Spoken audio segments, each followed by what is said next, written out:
दोस्तों, हम सब जानते हैं कि सल्तनत उस्मानिया ने इस्लाम के लिए बहुत कुछ किया है। इस्लाम का परचम सर बुलंद रखने के लिए बहुत सी जंगें लड़ी और बहुत से इस्लाम दुश्मनों को पसपा किया। यूं तो सल्तनत उस्मानिया के बहुत से सुल्तान ऐसे गुजरे हैं जिनका नाम इस्लामी तारीख में हमेशा याद रखा जाएगा, लेकिन इनमें से एक सुल्तान ऐसा भी है जिसका नाम हमेशा सुनहरी हरूफ में लिखा जाएगा, और वो है सुल्तान मोहम्मद अल फातिह रहमहुल्लाह। ये वही सुल्तान है जिसने कुस्तुन दुनिया को भी फतह किया था। अल्लाह सल्तनत उस्मानिया पर अपनी रहमत बरसाए, क्योंकि इनकी बहुत सी खिदमात हैं इस्लाम के लिए, लेकिन इनके बहुत से कारनामे ऐसे भी हैं जिनके बारे में हम लोग नहीं जानते, क्योंकि आज का मुसलमान मगरबी तहजीब का ऐसा पैरोकार हुआ है कि वो भूल चुका है कि मुसलमान क्या था और इसकी तारीख क्या है। तो जैसा कि मैंने कहा, बहुत कुछ ऐसा है जो हम सल्तनत उस्मानिया के बारे में नहीं जानते। मिसाल के तौर पर हम में से बहुत से लोग नहीं जानते कि सुल्तान मोहम्मद अल फातिह रहमहुल्लाह एक हकीकी ड्रैकुला से भी लड़ चुके हैं। जी हाँ, आप लोगों ने यकीनन ड्रैकुला के बारे में सुन रखा होगा, और जब मैंने ड्रैकुला का कहा तो बहुत से लोगों के जहन में ड्रैकुला यानी खून पीने वाले भूत का जहन में आया होगा, और बहुत से लोगों ने ये भी सोचा होगा, क्योंकि आजकल हर तरफ सल्तनत उस्मानिया की बात हो रही है, तो इसने भी सोचा होगा कि क्यों ना सल्तनत उस्मानिया को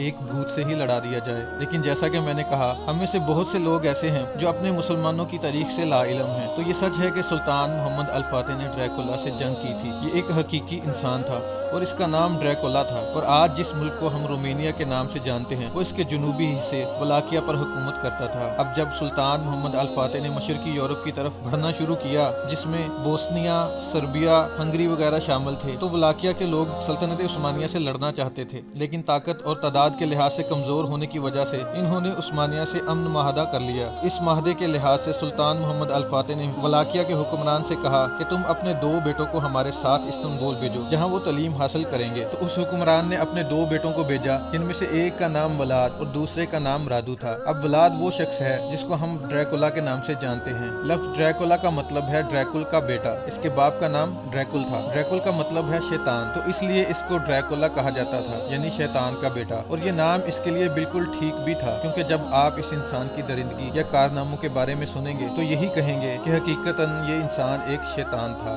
ये ऐसा जालिम इंसान था कि इसके बारे में ये भी मशहूर था कि ये अपने दुश्मनों के खून में रोटी डुबो कर खाता था। तो बात हो रही थी कि इन दोनों को कुस्तुनतुनिया यानी इस्तांबुल भेजा गया पढ़ने के लिए, जहाँ इन्होंने इस्लाम की तालीम हासिल की, और ड्रैकुला का भाई रादू मुसलमान बन गया। इसने कुरान पाक भी हिफ्ज किया और इस्लाम की तालीम में बहुत दिलचस्पी ली। यही नहीं बल्कि वलाद यानी ड्रैकुला ने भी इस्लाम की तालीम हासिल की और कुरान पाक भी पढ़ा, लेकिन फिर भी मुसलमान नहीं हुआ। वो मुस्लिम नहीं था, लेकिन फिर भी वो अरबी, फारसी, तुर्की जुबान बोल सकता था। इसके अलावा इसको रोमेनियन और बहुत सी दूसरी जुबानें भी बोलना आती थी। तालीम पूरी करने के बाद इसको वापस इसके मुल्क भेज दिया गया, जबकि इसका भाई रादू इस्तांबुल में ही रह गया। वापस जाकर वलाद अपने मुल्क का हुक्मरान बन गया, और जब वो हुक्मरान बना तो इसने फैसला किया कि वो अमन माहदा जो उस्मानियों के साथ किया था वो इसको नहीं मानेगा, और ना ही वो करेगा जो सुल्तान कहेगा। और जब टैक्स यानी जिजिया लेने का वक्त आया तो सुल्तान ने अपना वफ्द भेजा, और वफ्द के लोगों ने वलाद से जिजिया तलब किया और कहा, क्योंकि अब तुम मुल्क के हुक्मरान हो लिहाजा तुमको जिजिया देना होगा। लेकिन ड्रैकुला ने कहा कि इससे पहले अगर तुम मेरे दरबार में आना चाहते हो तो तुमको अपनी पगड़ियां उतारना होगी। लेकिन सुल्तान के वफ्द ने इनकार कर दिया और कहा, हम अपनी पगड़ियां एक काफिर के लिए कभी भी नहीं उतारेंगे। इसने एक बार फिर यही मुतालबा किया और वफ्द ने इनकार कर दिया। अब इस ड्रैकुला ने अपने एक दरबारी को हुक्म दिया कि बड़े और लंबे कील और एक हथौड़ा लेकर आओ, और अगर अब ये अपनी पगड़ियां उतारने से मना करें तो ये कील इनके सरों में गाड़ देना, क्योंकि अगर ये मेरे लिए अपनी पगड़ियां नहीं उतारेंगे तो फिर ये इनको कभी भी अपने सरों से उतार नहीं पाएंगे। तो सुल्तान के लोगों ने अब भी अपनी पगड़ियां उतारने से मना किया, तो इस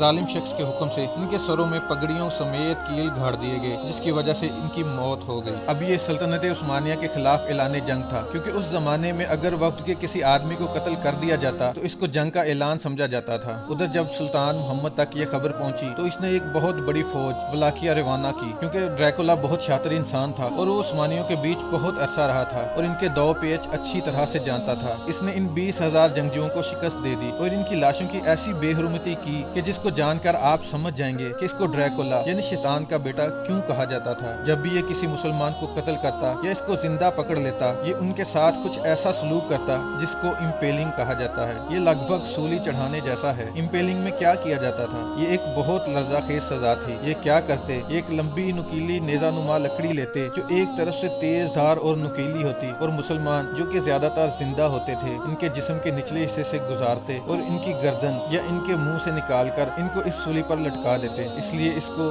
ولاد دی امپیلر بھی کہا جاتا تھا۔ اب اس نے سلطان کی آئی ہوئی فوج کے 20,000 سپاہیوں کے ساتھ ایسا ہی کیا۔ اس نے ان 20,000 سپاہیوں کو دہشت کی علامت بنانے کے لیے ان کے جسم میں سے سولی گزار کر ان کی لاشوں کو اپنے شہر کی طرف آنے والے رستے پر لٹکا دیا۔ جس وقت اس نے مسلمان سپاہیوں کو یہ سزا دی تو ان میں سے زیادہ تر لوگ زندہ تھے اور اپنے باقی ساتھیوں کے ساتھ یہ دردناک سلوک ہوتا دیکھ کر ان میں سے کسی ایک مسلمان کا بھی ایمان نہیں ڈگمگایا اور نہ ہی کسی نے اس ظالم شخص سے رحم کی بھیک مانگی۔ تو جب سلطان محمد اپنی فوج کے پیچھے آئے تو کیا دیکھا کہ ایک لمبا راستہ جو ڈریکولا کے دارالخلافہ کی طرف جاتا ہے، اس راستے کی دونوں اطراف میں دور تک 20,000 مسلمانوں کی لاشیں لٹک رہی ہیں۔ اندازہ کیجئے ان کی تکلیف اور درد کا۔ یہ سچ ہے کہ ہم مسلمان آج بھی مشکلات سے دوچار ہیں، لیکن ذرا اپنی آج کی مشکلات کو ان 20,000 سپاہیوں کے درد کے ساتھ ملا کر دیکھیے، یقیناً آپ کو اپنی مشکلات بہت چھوٹی محسوس ہوں گی اور آپ سمجھ سکتے ہیں کہ یہ سب دیکھ کر سلطان محمد پر کیا گزری ہوگی، جو ایک مسلمان کیا کسی غیر مسلم کی ناحق موت کو بھی برداشت نہیں کر سکتے تھے، لیکن قتل کیا اس شیطان کے بیٹے نے ان کی لاشوں کی ایسی بے حرمتی کی تھی کہ جو سوچ کر بھی جسم کانپ جائے۔ اب سلطان نے رادو یعنی ڈریکولا کے بھائی کو اس کے خلاف جنگ کے لیے بھیجا۔ اس ڈریکولا نے ظلم و بربریت کا ایسا بازار گرم کیا تھا کہ خود عیسائی بھی اس سے دور ہونا شروع ہو گئے تھے، کیونکہ یہ رومینین ہونے کی وجہ سے آرتھوڈاکس عیسائی تھا۔ لیکن اس نے ایک کیتھولک عیسائی پوپ سے کہا، اگر تم مجھے کچھ سپاہی دے دو تو میں آرتھوڈاکس سے کیتھولک بن جاؤں گا۔ یعنی وہ مسلمانوں کے ایسا خلاف تھا کہ چند فوجی دستوں کے بدلے اپنا مذہب تک بدلنے کو راضی تھا، کیونکہ وہ مذہبی انسان تو تھا نہیں، وہ بس ایک